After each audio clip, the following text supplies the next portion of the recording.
I'm Bob Dilenschneider, and I've written a book about character. It's the quality every person should really strive for. Very important.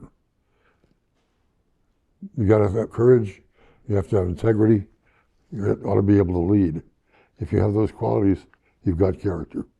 So we cover a lot of really interesting people in the book: Mother Teresa, Jimmy Stewart, Father Ted Hesburgh, Dwight Eisenhower, Valerie Giscard d'Estaing, and many, many others.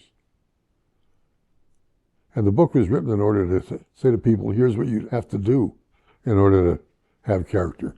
Here's where you need to go. And, you know, when you look at the lessons some of these people deliver, it's really quite extraordinary. Most of them are very modest people. They don't look for personal aggrandizement.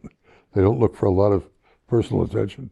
What they really want to do is motivate a lot of people, and they do, from the actions they take. Ted Hesburgh, for example, ran the University of Notre Dame. Extraordinary man. He motivated thousands of graduates, others who were teachers, to do the right thing. It was really quite exceptional. Gordon Gee currently runs the University of West Virginia. He had been at Ohio State. Gordon Gee made a tremendous change at Ohio State. He really motivated the people. The students looked up to him. Parents have looked up to him. Tremendous guy. There are people like that throughout the book. And if you get a moment and begin to read, you'll see Valerie Giscard d'Estaing from France. Really an outstanding human being. Took no prisoners, by the way, but in every case, Giscard d'Estaing did things that reflected the real quality of a noble Frenchman. He was exceptional in that regard. If you think about Jimmy Stewart, people tend to say, did Stewart have character? Well, of course, he did. He stood for a lot of the things that most people like to stand for. He was an actor when Hollywood was really Hollywood, and people did the right thing. Very different from what we see today. If you look at Mother Teresa, here's a person that gave everything that she could possibly give to the person that she was dealing with. That was a very important part of her life. So the book is full of people like that, and I hope that many people read it and take lessons away from it and become characters in themselves. I think Donald Trump has got to have a lot of people on his staff who have character, because those people are going to have to lead the country into the next generation. And so whether it's Linda McMahon in education, or Howard Lutnick at commerce, or anybody else that's in Trump's staff, and Trump himself, have to really lead people. That's very important. And you lead people with character. You lead people by focusing on integrity with ideas. You lead people by talking about leadership with ideas. You have to have the courage to have ideas and lead people. That's the way to really get character and to drive it home. I think that in the next presidential election, we'll have people at the end of the day who have character. Again, very important.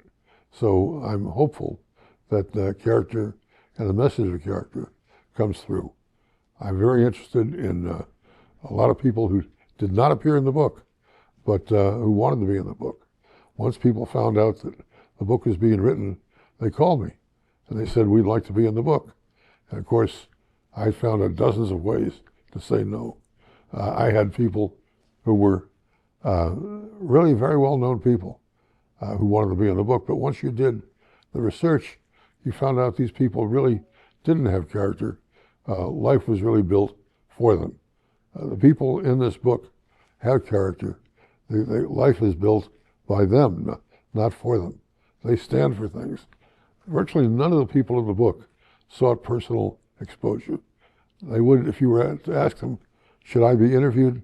They'd say, talk to somebody else. They have character. Well, the truth is, there was nobody else of their caliber to talk to. Dwight Eisenhower. I don't know how many generals there were in World War II, but Eisenhower rose above it all, and the character he had to have to signal, let's go on D-Day, in 1944 was exceptional. When he went into the presidency, there was no question he was going to be the man. At the end of it, he talked about the military-industrial complex and the dangers that we face because of this. And he warned people, here's how to deal with it. Here's how to think about it. If you think about, again, back to Hesburgh, he once said to me, "Oh, what do you think I should do?" I said, "Nothing different from what you're doing. You take people up to the top of the mountain, you show them what it's like on the other side, and you say, here's how to get there." Well, that's what Father Ted did again and again. And he made a tremendous difference, not just for Notre Dame. He made a tremendous difference for educators around the country, for the average person in the street. He had character, and that's what it was really all about.